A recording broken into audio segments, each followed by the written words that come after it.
TII Item 414, December 6, 2016, iOS 10.2, Beta 4, 5, and 6.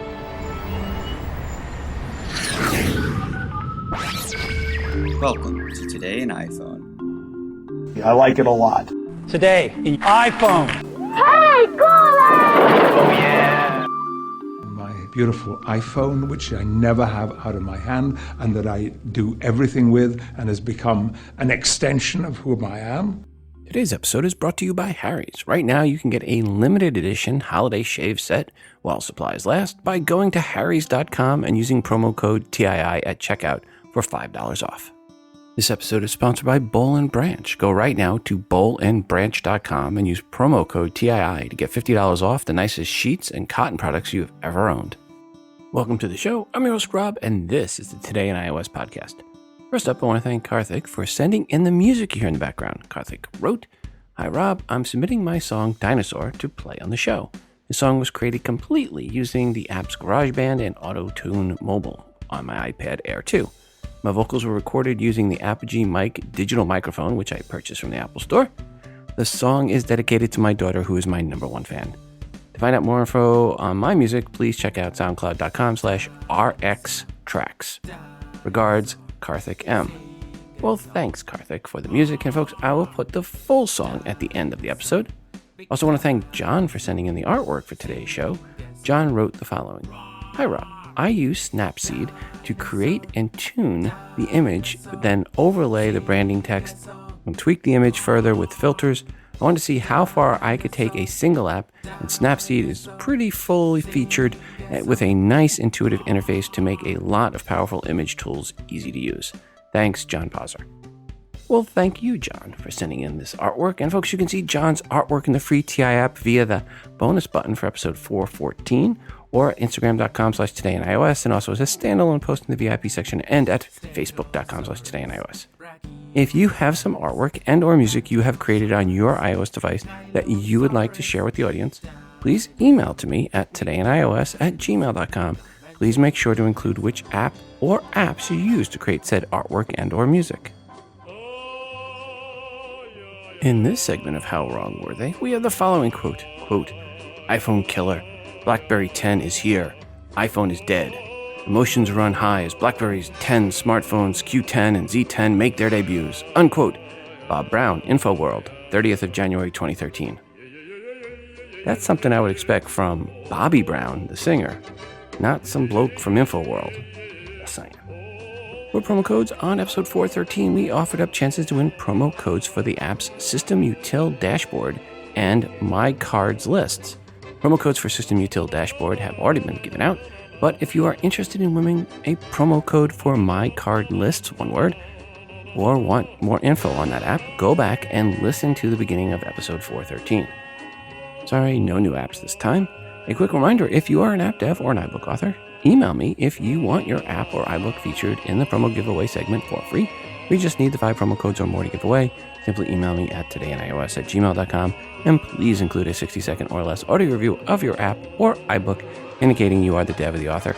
Also, when you send in the promo codes, please make sure to let me know when they expire.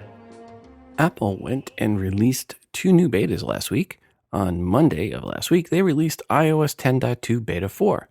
And then at the end of the week, they released iOS 10.2 Beta 5. While one more beta was thought possible, no one was predicting 2 more betas in 1 week for iOS 10.2. With Beta 4, it was mostly, you guessed it, about squashing bugs. Actually, I couldn't find any articles that talked about any new features found in Beta 4 versus Beta 3. And with Beta 5, it's the same as with Beta 4. Bug squashing seems to be all anyone is reporting. Some are saying Beta 5 is the Gold Master version.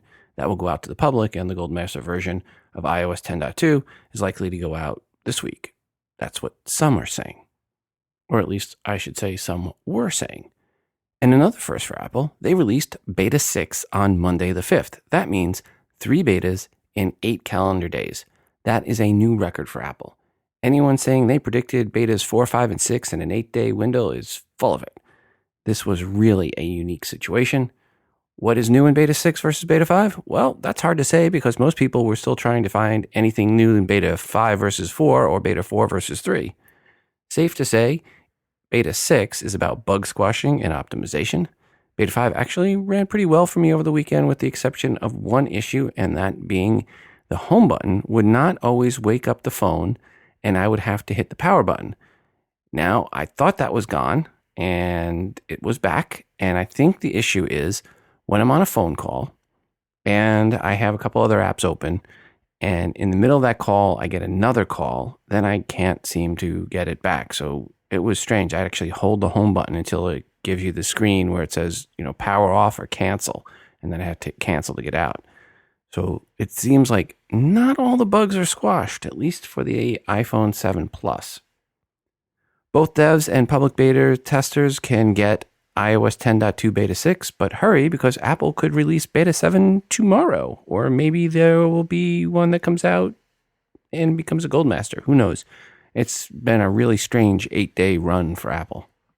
Apple this week also released tvOS 10.1 Beta 5, and I have not talked much about the TV betas, but it seems likely before the next episode, tvOS 10.1 Goldmaster will launch.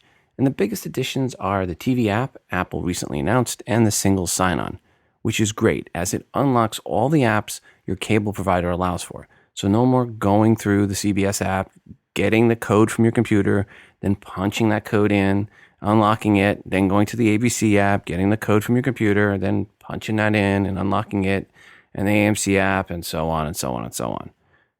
These are both very nice additions for Apple TV. I'm looking forward to updating once this goes Goldmaster. Updating to Apple TVs right away is typically okay. It's not something that you normally need for work, so you don't have to worry about it causing too much issues. That said, the wife will not let me run the beta software on our Apple TVs, so I have to wait until it's officially launched to actually run it and try it.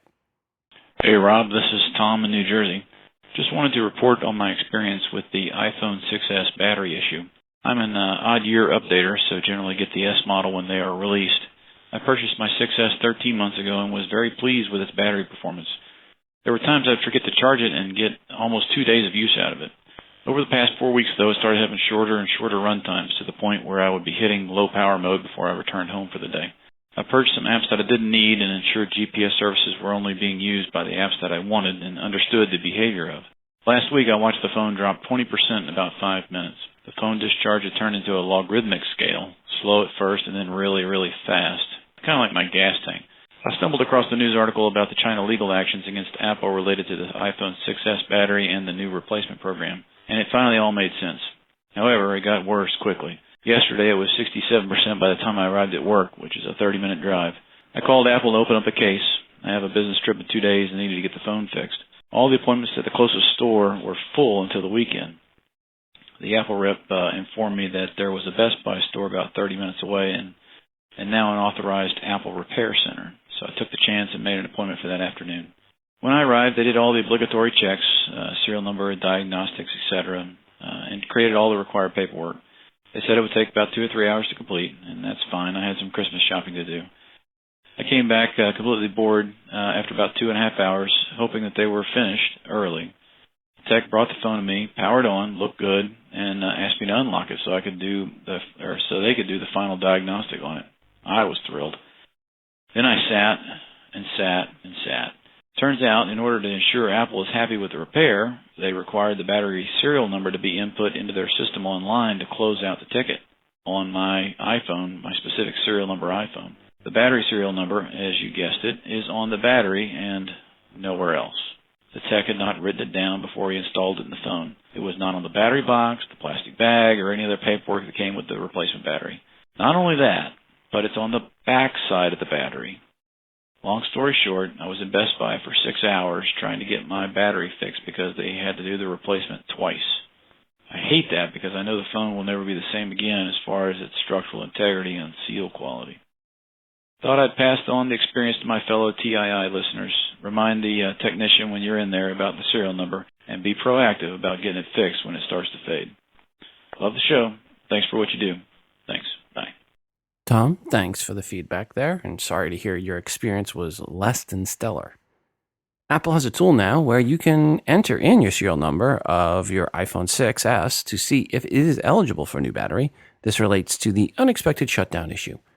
Apple is still saying it's just a small number of iPhone 6s models that were manufactured between September and October 2015 that have the faulty battery.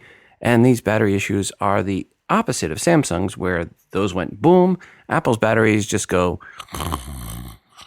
So, quite the opposite. From Jack Reeder in the TII Google Plus community, quote, "For the record, yesterday I was driving with Apple Maps at 50% power. The phone just shut down. I could not restart until I got home and plugged it into power, and it showed 44% when it powered up. I'm in line for the iPhone 6s battery replacement. They said it will be on the store in 2 to 3 weeks. I will then bring in my phone. If the battery replacement works, we're done. If it doesn't, they will give me a new phone. They ordered both the battery and the new phone at the same time," unquote. And speaking of Apple stores, there are reports that the Apple stores are being inundated with customers' complaints with regards to devices shutting down early when the battery is showing around 30% or more left, according to some Apple Store employees, according to Business Insider. Apple keeps stating that this issue is just per the iPhone 6s and just a small number. However, according to Business Insider, Apple Store employees are saying the issue is actually very common and it's more than just the iPhone 6s. I personally can say my son's iPhone 5s has had this issue since updating to iOS 10 back earlier in the fall. It is also being reported by one of the Apple geniuses that there weren't enough batteries on hand to handle all the requests for replacements, which is what we just heard from Jack's report that he had to wait 2 weeks.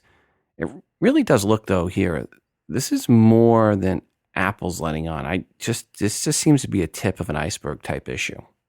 Again, for the most part, Apple right now is saying it is a hardware issue. But that's not what it appears to be when you look at the reports. It looks like it's an iOS 10 issue. There are some post reports coming out that now say iOS 10.1.1 software in particular is part of the issue, but no, my son's phone was having the issues and it wasn't even updated to 10.1.1. In fact, I'll talk about that in a minute here. I wonder if all these releases of the 3 betas in the last 8 days are focused on this issue.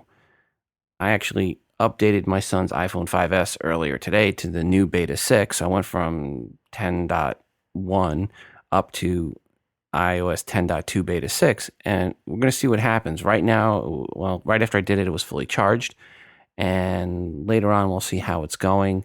I could tell you how it went earlier. For a couple hours, it stuck right around 80%, between 90 and 80%. Then all of a sudden it dropped a bunch, then it dropped a bunch more. Now it's a few hours later and we're at 32% and it's kind of dropping. We'll see. We'll check in on it later. I have it running YouTube with no volume on. So we'll see if all of a sudden it goes from like 32% to just off or something like that. From Mark Jarvis in the TII Google Plus community, quote, "I have an iPhone 6s and it's probably entitled to a battery swap, but I believe the problem is software. It only started happening since iOS version 10 happened. Why aren't Apple doing something about it?" Unquote. Mark, great question. Again, I'm with you. I'm thinking iOS 10 issue. This whole battery issue, maybe there was a small issue with those batteries, but I'm telling you, my iPhone 5s that Henry uses, my son uses, he's had this issue all fall. And, well, I'm hearing from a lot of other listeners other than just the iPhone 6s that are having problems.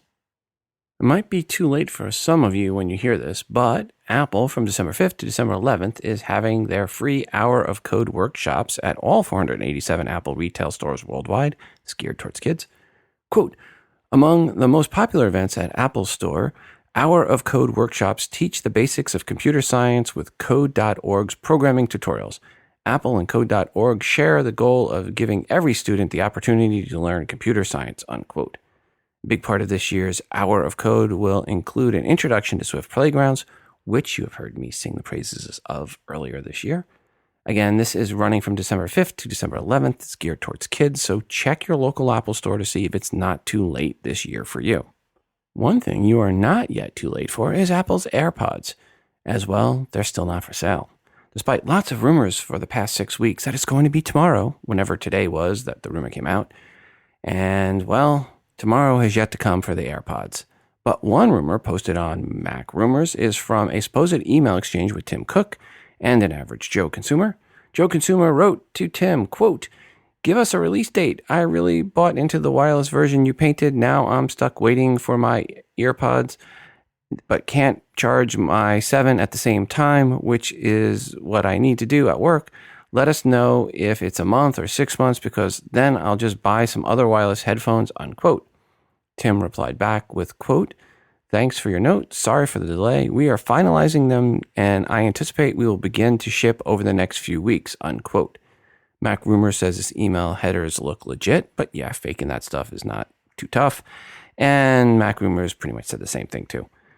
Said email exchange happened the last week of November, so that means tomorrow could actually be tomorrow, or maybe the next day, or the day after that, or, well, look for a push notification from the TI app when the AirPods are finally going on sale. Hopefully, they will be here in time to make for a nice Christmas gift. Hey, and speaking of gifts, a perfect gift for the man in your life is Harry's razors. I love my Harry's razors. They are without a doubt the absolute best razors I have ever used at any price level. And Harry's just sent over a great limited edition shave kit that looks great and is filled with great stuff. It has a midnight blue chrome razor handle, which you can get engraved with initials. 3 of Harry's German-engineered 5-blade cartridges that again provide the best shave I've ever had.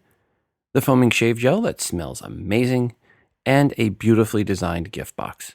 And all of this just for $30. And if you use promo code TII, that brings price down to $25 if you are a first-time customer.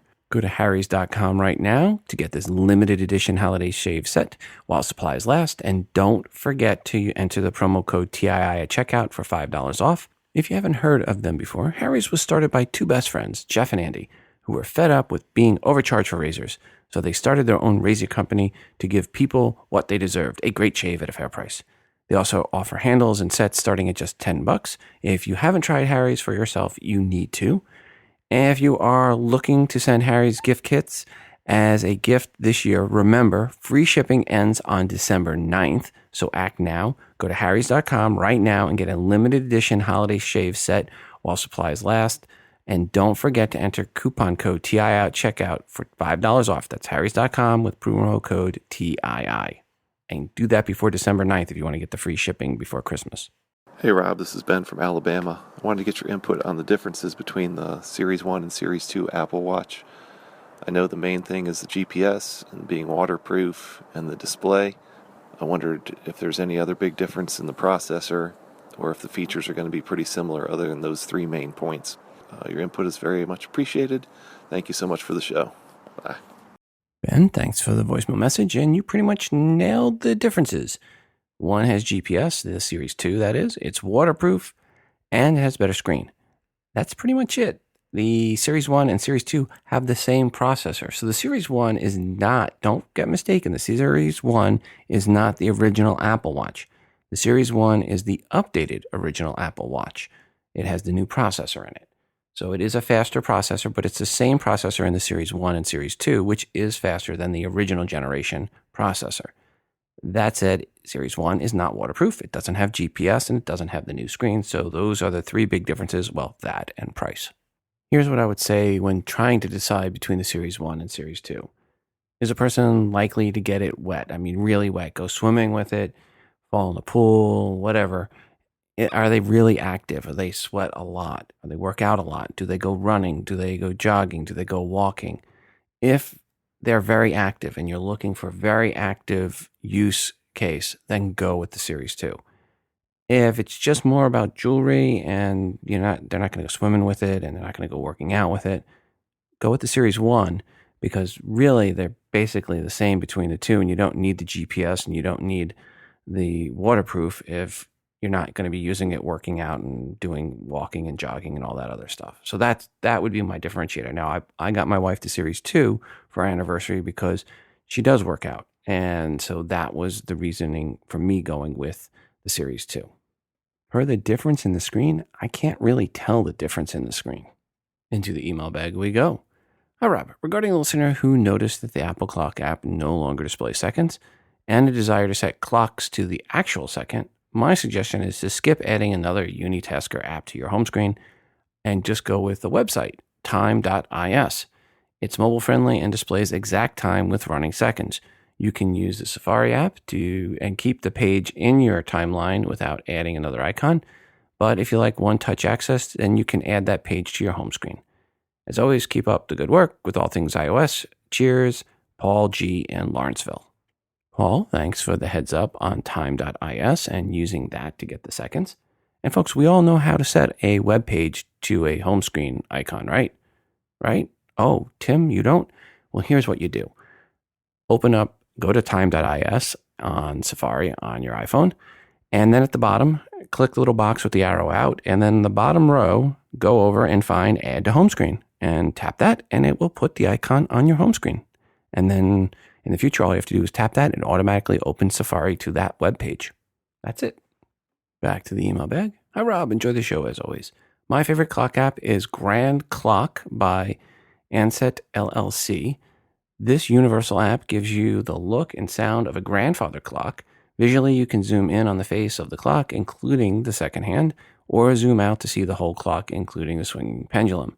My favorite aspect is the sound. When the app is focused, you hear the ticking of a real grandfather clock. The developer says all sounds are recordings of real grandfather clocks, and they can certainly sound that way. I hate the ticking of a cheap plastic clock. Also, you can have the app sound chimes, or in my case, just gongs on the hour, half hour, or quarter hour. You can also set the schedule to have it kept quiet at night. The app costs 99 cents, and there is an in-app purchase for additional chimes, but I do not think they are at all necessary. Regards, Kevin Barry. Kevin, thanks for the heads up on Grand Clock. Link in the show notes, of course, folks. Hey, Rob. Thank Bruce for his instructions on how to delete those calendar spammers. I swear I was getting like 5 new ones a day. Love the show. Keep up the great work. Regards, Roy. Hello, Rob. This is Ben in Clovis, California. In regards to the spam appointments that we've been getting, there is a workaround. It's kind of annoying that we have to do this, but if you go through iCloud, open up the calendar, and then select the sprocket for your settings. You go to Preferences, and then under the Advanced tab, you go to Invitations, and by default, it is in-app notifications. You switch that over to your email to your email account. That's used if iCloud is not your primary calendar. But what that'll do is it'll send the appointments via email, and then you'll have to accept them there and put them in the appropriate calendar. But if it's a spam, you can mark it as spam, and it won't be in your calendar anymore. It is an ugly workaround, but it does work. Love the show. Thanks. Bye. Ben, thanks for that feedback. We are now over 3,500 members in our Google Plus community and growing. Thanks to everyone that has joined, and thanks for the great posts. One new post in the Google Plus community that went up since the last episode that had lots of comments came from Patrick McCain, who posted the following, quote, I forgot the name of the caller from the last episode who brought this up, but yesterday I did receive a spam calendar invite. I showed my wife, and we were able to create another calendar on our Mac and delete it without notifying the sender. However, I couldn't figure out how to do this from my phone. Does anyone know how to do this from your phone, or does this have to be done from a Mac or a PC? Unquote. Ken Ostrander replied, quote, same thing happened to me. I saw this post as well, irritating as heck. And then he gave a link, well, I should say unquote, and then Ken gave a link to an article on how to prevent spam iCloud calendar invites. I'll have a link to that in the show notes. Barry Smitherin replied, quote, I sure hope Apple addresses this soon. It seems like more and more people are talking about it, unquote. And Patrick McCain, who started this, replied back saying, quote, the solution was actually posted by Ken Ostrander earlier today. You have to log into iCloud.com from a web browser. Used my Mac to do this, not the iPhone, and then change the settings in your calendar from there, unquote. And then Patrick added a link to a YouTube video to help out on this. I'll have a link to that in the show notes as well. Since the last episode, there were also dozens and dozens of other new posts and comments in the TII Google Plus community, which is an Android fanboy free zone and spammer free zone. Yep, it is the most civil Google Plus community covering iOS. Folks, go to todayinios.com/community to join in, and thanks to all 3,500 plus of you already in the community and contributing. I know one of the arguments against needing the largest storage or larger storage on an iOS device is that you can store a lot in iCloud, which can be fine as long as you have a good internet connection and iCloud is working. which for part of December 5th, it was not. If you were having issues with iCloud on the 5th, it wasn't you, it was them. I know this firsthand because I have one spreadsheet I keep on iCloud and edit from multiple devices all the time, and I ran into this issue midstream working on it. Luckily, I had other things to do during that outage, but if it was a time where I really needed to get into that spreadsheet and export some stuff, it would have been really frustrating. This teaches me to pull an offline copy of that spreadsheet each week, just in case. And reminds me once again why I like having large storage devices. You can't always rely on the cloud. Now, time that you listen to this show is not linear time as I record, because I record and edit, and look things up. So since the last time I mentioned my iPhone 5S or my son's iPhone 5S, where it was like 32 or 33%, it just hit the 20% low power mode. That's important because it had always been turning off previously in the 30, 35, 40% range. So this is the first time it's gotten to the, quote, low power mode at 20% without turning off way before then. So maybe iOS 10.2 beta 6 has a solution in there for the battery issue people are seeing.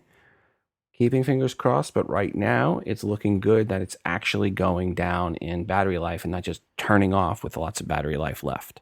I will keep monitoring this as I record through the night and update later in the show. If you cry for me, I'll cry for you. Well, that was our introduction to this next story, which, if you have a Pebble, some sad news. Fitbit is buying Pebble and supposedly phasing it out. This, according to an article on The Information, which was widely re-reported by, almost everybody, and now including me. It was, Pebble that is, was purchased for a, quote, small amount, unquote. According to the article, the deal will have Pebble and its products closed down over time, with Fitbit really doing the acquisition for assets, which include intellectual property and software. In 2015, the watchmaker Citizen was supposedly trying to purchase Pebble for $740 million. The deal fell through. Then, before the Pebble 2 launched, Intel made an offer for $70 million. The CEO of Pebble refused both offers, sources say. Sources are now saying the current deal was for between $34 and $40 million, barely covering their debts. It is sad news. I really liked my Pebble watch. We still have it, and my kids still use it. Some will say it was Apple Watch that killed Pebble. Others will say it was a tanking in the smartwatch market. I would really say it's about smartwatch sales tanking for any smartwatch not called the Apple Watch. In any case, goodbye, Pebble. It was nice knowing you. Say hello to BlackBerry, Rio, and the Nomad Jukebox when you get to that tech pasture in the sky. Thanks to Dr. John for this next one. Remember when tech futurists thought the sky would be full of drones delivering packages from Amazon? Well, now it looks like those drones might actually be working for Apple, and by doing so, trying to make Apple Maps better. Seems Apple secured approval from the FAA to use drones to capture photos, videos, and other traffic data, according to Bloomberg. They feel that drones could replace lots of the minivans Apple currently uses to collect street data. Look, up in the sky. Is it a bird? Is it a plane? Is it Underdog? Nope, it's just little old lovable Apple drone. CNN.com had one of those I am so glad I do an iOS podcast articles. It was titled, Nearly 1 million Android phones infected by hackers. According to the article, quote, hackers have gained access to more than 1.3 million Google accounts, emails, photos, documents, and more by infecting Android phones through illegitimate apps, unquote. To which Google confirmed to CNN the nature and extent of the problem. So basically they said, yep, sounds about right. What I love about this hack, however, is what the infected devices, and by devices I mean Android phones, were doing. Quote, infected Android smartphones began to install other legitimate Android apps, then rate them highly. This fraudulently inflates their reputation, unquote. So if you download an Android app in an unofficial app store, it then infects your Android device. Your Android device then goes and starts downloading apps from the legit app store and gives them high, 5-star ratings. Brilliant! Google has stated they removed apps they found to benefit from this. But what if the hackers were actually counting on that? And they could boost the apps that is a competitor of the app they're working for. Then the competitors get removed, clearing the path for the real client to benefit. I mean, it's possible, right? Looking at some 85 plus apps found and removed, a few were titled Memory Booster, Memory Boost, Memory Booster with some capitals, System Booster, Mini Booster, Phone Booster. Seems like they might be boosting multiple apps there with similar features. Nice endgame, hackers. Very well done. In any case, yup, glad I do an iOS podcast. Speaking of Android, Android's latest OS is version 7.0 and has the nickname Nougat. My dyslexia was kicking in, and I kept reading it as Naught, not Nougat. I even said to myself, why did Google go away from the candy names? That's strange. Then I finally, and I mean as in last month, finally realized it was Nougat and not Naught. And well, I was initially thinking it was my dyslexia that caused the name issue. That is until I saw what Nougat's adoption rate has been. It was released in August 2016 before iOS 10, which was released in September 2016. iOS 10.x has an adoption rate of over 63% at the end of November of 2016. According to Apple, Nougat has an adoption rate in the beginning of December 2016 of 0.4%. And if you rounded it to no decimal places, that would be 0%. So maybe Naught was actually the correct way to read Nougat after all. At least for the meantime, I can keep calling it Android Naught. Hey Rob, it's Chris DeBrody from Columbia, Missouri. I know I haven't called in a while, but I have an issue with my 256 gig iPhone 7.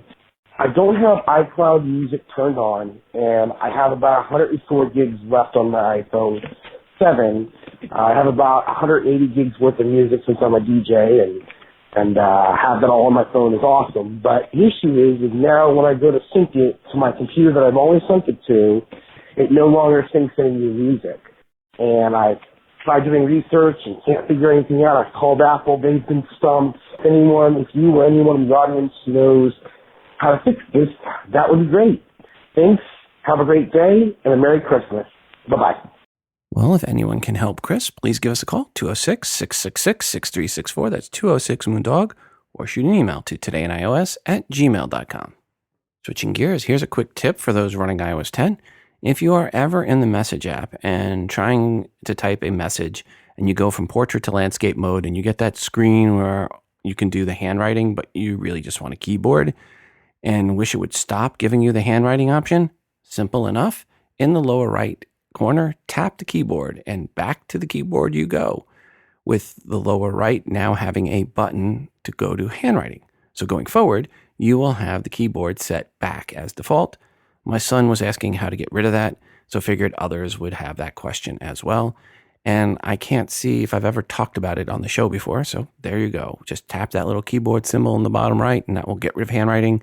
And then if you want handwriting back, just tap the little handwriting. And we took last week off because, well, I was out of town for part of that. Went to Disneyland to celebrate my 50th birthday.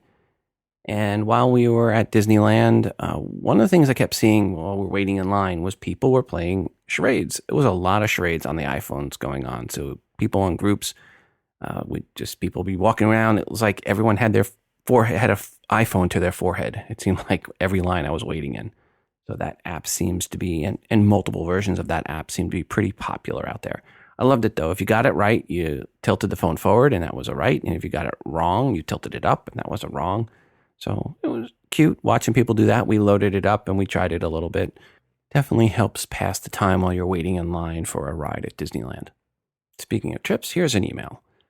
Hi Rob, love the show. Weird stuff. On a recent trip to Paris, my iPhone SE was in my shirt pocket and it was turned off. Over 2 to 3 days, when I opened it, the phone was in delete app mode. I canceled each time, but noticed that at least 5 apps had been deleted, and most were Apple apps. Maps, videos, and podcasts were removed, and I never gave the okay. I had to reinstall after I figured out they were gone. Just curious how this could happen. Regards, Tom. Well, Tom, one possibility would be that you have your phone synced up with iCloud account and with another iOS device, and they were deleted on the other iOS device. But beyond that, it shouldn't be doing that. If anyone else has ever had this happen and figured out what happened and why, give us a call, 206-666-6364. That's 206-MOONDOG. Hello, Rob. This is Ron in Albuquerque, New Mexico, with a response to the caller, Matt, in episode 409, who spoke about his iPhone 6S, which would slip out of his hands because of the rounded edges.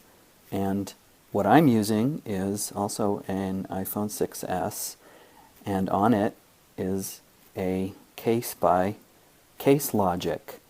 This one has the look and feel of the iPhone 5 and 5S with the square sides, and I find it much easier to grip also, so that may be a good solution for him. And the phone will stand on a flat surface on its side, so that's kind of an extra perk too. I really appreciate your show. Thank you very much. Ron, thanks for the review of the Case Logic case. Last year for Christmas, I gave my parents Boll and Branch sheets. That right there should tell you what I think of Boll and Branch sheets, and my parents love their sheets. And me and the wife, we love the Boll and Branch sheets and towels that we have. They have the best cotton products, period, and I've been telling you that for well over a year now. And you know what makes a great holiday gift? Warm flannel sheets from Boll and Branch, or maybe a cable knit scarf, or an origami infinity scarf, or a nice throw blanket. Boll and Branch makes it easy to find the right gift for your parents or your significant other or anyone. And all of the Boll and Branch products are made from 100% organic cotton because organic cotton is incredibly soft. And right now, you can get $50 off your first set of sheets at bollandbranch.com with promo code TII. Again, that's bollandbranch.com, promo code TII. Their sheets are only sold online at bollandbranch.com. You can't buy them in any stores. That's how they keep the pricing low and free of markups. And they stand behind their sheets as well, giving you 30 nights to try them out. If you're not thrilled, just send them back for a refund. This year, don't wait until it's too late. Go right now and get some of your holiday shopping done with Boll and Branch. Get $50 off your first set of sheets at bollandbranch.com and use promo code TII. Well, finally, an update for my son's iPhone 5S. It finally died. It was 11%. I was actually taking a screenshot, and right after I got done with the screenshot, it died and went off. So it made it all the way down to 11%. When I plugged the power back in, it came right back to 11%. So it wasn't like it jumped up at some higher percent, but it did die at 11% listed, which is much, much better than where it had been dying. It had been dying in the 40% range. And on top of that, previously, it would only last about 2 hours for my son and then die. This time it went 5 hours. So going from 10.1, I think it was just straight 10.1 to iOS 10.2 beta 6 greatly improved the battery life, at least for my son's iPhone 5S. Again, that testing was based on running YouTube all the time. So YouTube like 80% of the battery life for this run.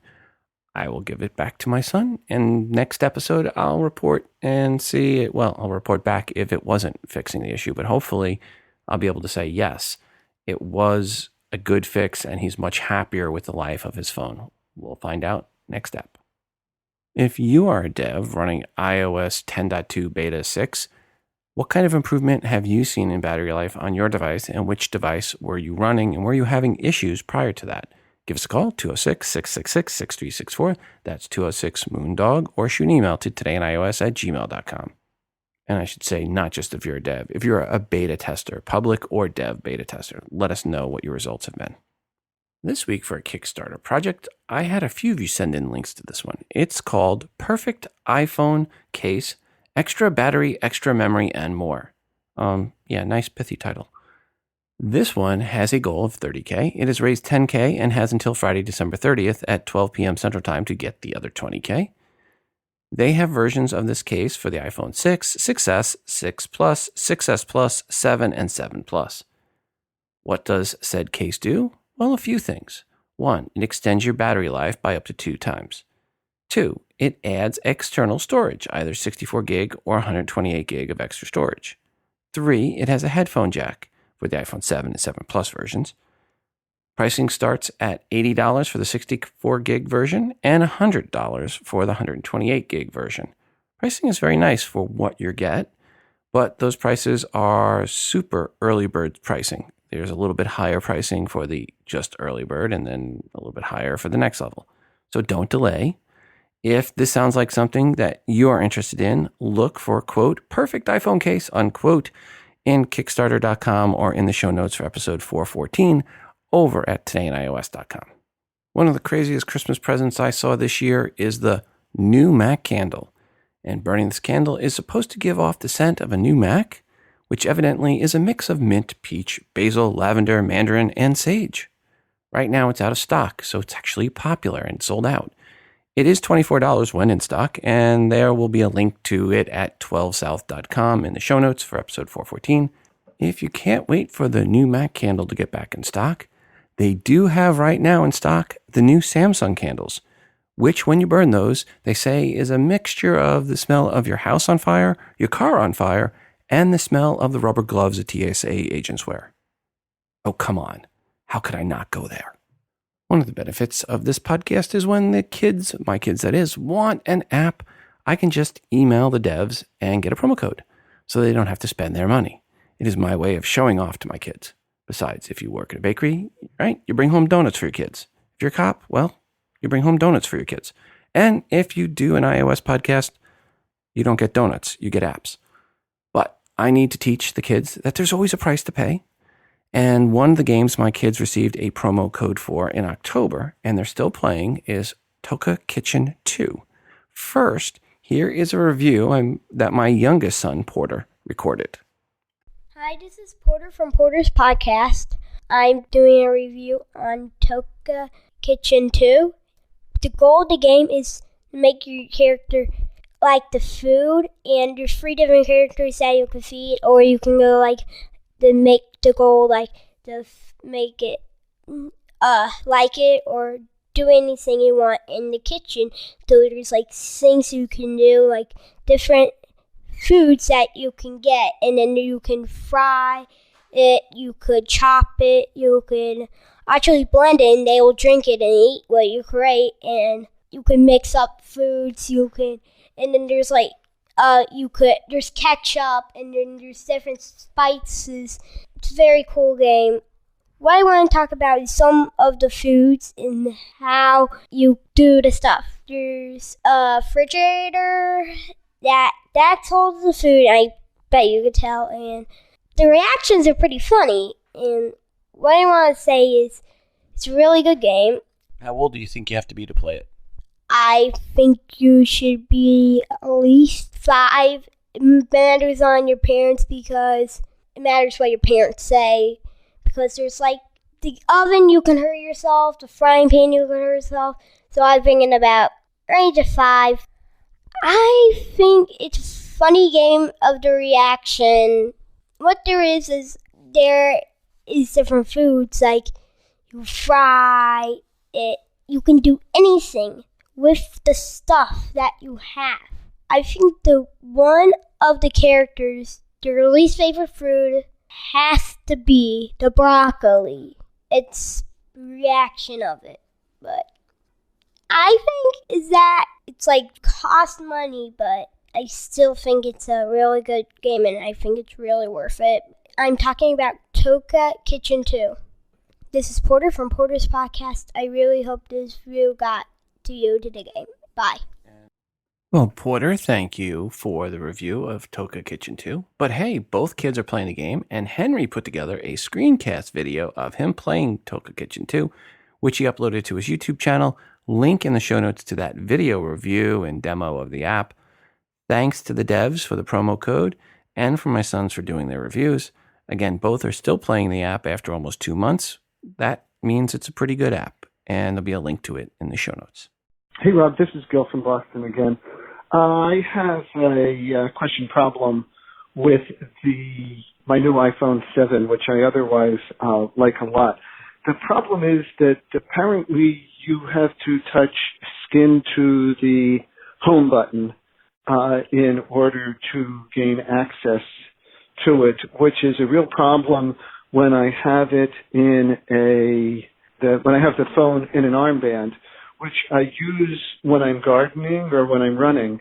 I used to be, if my wife came out while I was gardening and said, honey, we need to talk about something, and I'm listening to a podcast or an audiobook or something like that, I would just pull the a glove off real quick and poke on the screen and through the screen of the armband, and then I could stop what I was listening to. But now I actually have to lift up the edge of the thing and armband, almost take the phone out in order to do that, which is frustrating to me, to her, etc.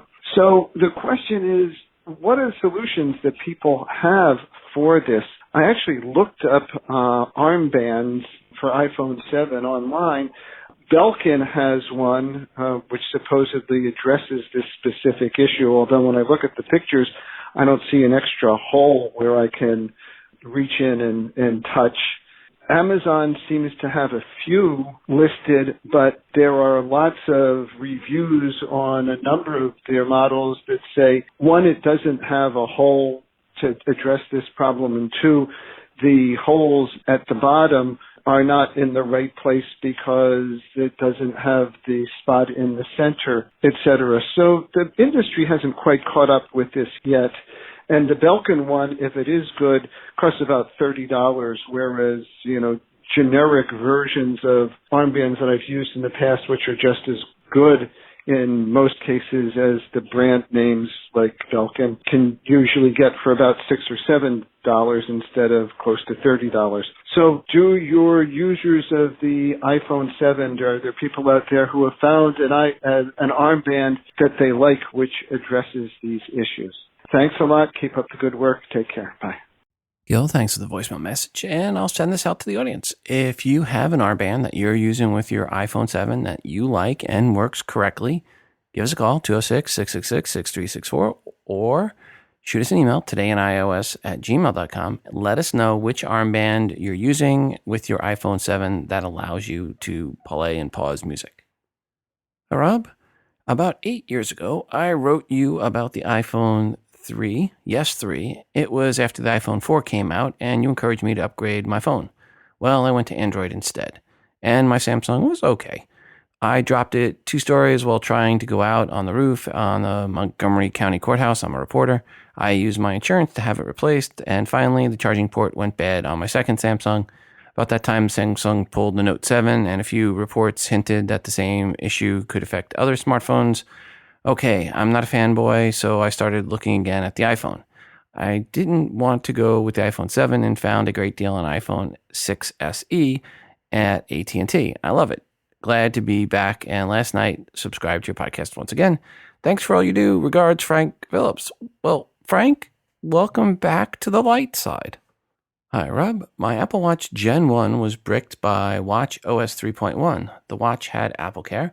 When I took the watch to my local Apple store, they would not swap it out, but instead sent it to their local repair depot with an expected turnaround of 5 to 10 days. Unlike iPhones that can be swapped out when required, apparently Apple Watches aren't. That surprised me, and the Apple employee sheepishly agreed with my disappointment. So I'm out a week without my watch, all because of the update. Just wanted to let you know this policy if you didn't already. Regards, PR. PR, thanks for the heads up on that, and sorry to hear that your first gen watch was bricked by Watch OS 3.1. Hey, Rob. Scott from Washington, D.C., still in Capitol Hill. As before, I called and said I was having problems with my iPhone 6S Plus, and I explained that it was out of warranty and I was having issues with like some sort of glitching or something like that, and like I explained to you, the audience, that Apple sent me out a new device, and I have the new device. I uploaded a previous restore. The new device seems to be doing the same thing, almost exact. And I want to explain to you what it's doing, and maybe someone out there in the show can help me. When I receive a phone call on the device, on the iPhone 6S Plus, the phone freezes. It won't allow me to touch the screen to answer the call, and then it seems that if I use the Bluetooth and answer the call, no one on the line can hear me. And after about, let's say, a minute or so, the call drops, and then the person calls back, and it connects as regular. And this was going on over and over with the previous device. And like I said, Apple sent me out a new device, and the phone is, again, freezing when an incoming call, and won't allow you to push the screen to answer it. And if you use a Bluetooth or something like that, it will answer, but you hear nothing, and I'm assuming no one can hear you, and then the person calls back or you call them back and it works. And it's been going on and on and on. And I'm trying to figure out if this is a carrier issue, as in through my carrier, my device, or is it a software issue, or what. I can help anyone who can shed any light on this and tell me if this is the issue. All right. Thanks for everything you do, Rob. Scott, here's what I would recommend you do. Do a full backup. Connect your device to your computer. Do a full backup, an encrypted backup. Make sure you got all the data, everything backed up to your computer. Once you've done that, disconnect your phone from your computer. Make sure you force quit all your open apps. Then go to Settings, General, Reset, and then choose Erase all content and settings. Wipe it clean, but do it away from the computer. Have it come back up, and then see when you wipe it clean as a new phone, are you having this issue? Then go ahead and then you can do the restore from backup that's on your computer. That would be where I would go to see, is it something with the software, or is it something with one of your config files somewhere along the line? It sounds like it's a config file issue, but I would wipe it all out and then start again under Settings, General, Erase all content and settings. That all said, I'm going to throw this one out to the audience. If anyone out there has any suggestions for Scott, give us a call, 206-666-6364. That's 206-MOONDOG. Or shoot an email to todayinios@gmail.com. Into the email bag we go. Hi, Rob. I have a question, or rather a problem, with my voicemail on my iPhone. I have an iPhone 7 with iOS 10.1.1 on Verizon. My problem is that I get voicemail, and when I tap on the voicemail to listen to it, it will attempt to start to play the voicemail and then stop, or it will start playing the voicemail and then stop after a few seconds. I have reset network settings and also restarted my phone, which did not solve the problem. Have you or any of your listeners had a similar issue? And if so, what did you do to fix it? Thanks for your help. Regards, Howard. Well, Howard, thanks for that. I constantly have issues with my voicemail, just to let you know. But I thought that was more of a T-Mobile issue. Like all of a sudden, 4 hours after I get a voicemail or a call, the voicemail message pops up. And then sometimes that voicemail message isn't playable until I actually reset the phone and reboot the phone, and then I can actually hit play for the voicemail message. So I've always had wonky voicemail. I don't know if it's a T-Mobile issue or what the issue is with my visual voicemail. But folks, if you've had an issue like Howard's and you have a solution for Howard, give us a call or shoot us an email. What's your sign? I would rather talk about your calendar and dinner plans, Robert. What's your sign? It's nice of you to ask. Now, can I help you with something? What's your sign? My name is Siri, and I was designed by Apple in California. That's all I'm prepared to say. What's your sign? Is there something I can help you with? What's your sign? Robert, you're not supposed to ask your assistant such things. Thanks again to Boll & Branch for sponsoring this episode. Folks, go right now to bollandbranch.com and use promo code TII to get $50 off the nicest sheets and cotton products you have ever owned, with free shipping to boot. And before we go today, I want to remind you to send your feedback to the show, 206-666-6364. That's 206-MOONDOG. Or record your feedback and email to the show at todayinios@gmail.com. Feedback can be a question or comment for something someone said on this episode, or it can be a question or rant you have about something else, an app, a product review, good or bad. As long as it's iOS related, it is welcomed. I'm always looking for new artwork to feature on the show that you've created on an iOS device. Just put some TII branding on it and send it in. And of course, we're always looking for more music created on an iOS device to play on the show. Out of music, please send music. It's your show, and your feedback and contributions are greatly desired. Also, don't forget to check out our moderated Google Plus community by going to todayinios.com/community. Today's episode is again brought to you by Harry's. Right now, you can get a limited edition holiday shave set while supplies last by going to harrys.com and using promo code TII at checkout for $5 off. Finally, check out the newly updated TI app, which is free to you. We now have the Apple Watch app included. Search for TII in the iTunes App Store. It's the best way to consume the show and to get push notifications each time a new episode of TII is released. It is fully voiceover friendly, of course. Please go right now and download the app and look for a future push notification for when the Apple AirPods are released. Until the next time, I'm your host, Rob, reminding you to phone different. This show is hosted on Libsyn.com and part of the Wizard Media Network. If you are looking for hosting, go to Libsyn.com. That's Libsyn.com for hosting for your podcast and for creation of your own smartphone app. The Today in iOS podcast can also be found on the free Stitcher radio app. Just search for TII.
Big dinosaur, sing a song, roar.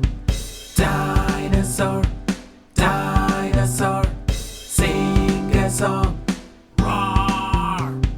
Dinosaur, dinosaur, sing a song, roar.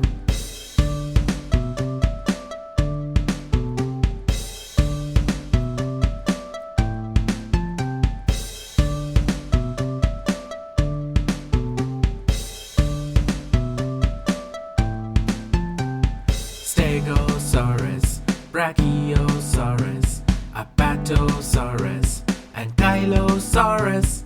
Dinosaur, big dinosaur, come and sing a song, roar.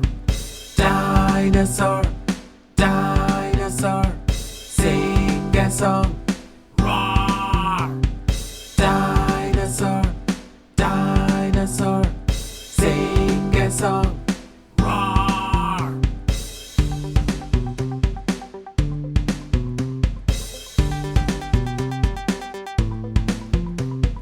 Allosaurus, Dilophosaurus, Spinosaurus, Tyrannosaurus.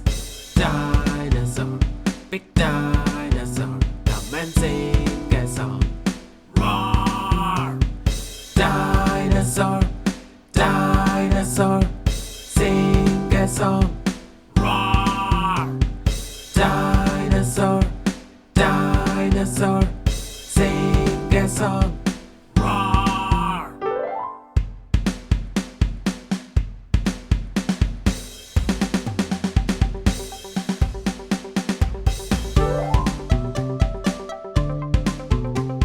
Dinosaur, dinosaur, sing a song, roar. Dinosaur, dinosaur, sing a song, roar. Dinosaur, dinosaur, sing a song, roar. Dinosaur, dinosaur, sing a song.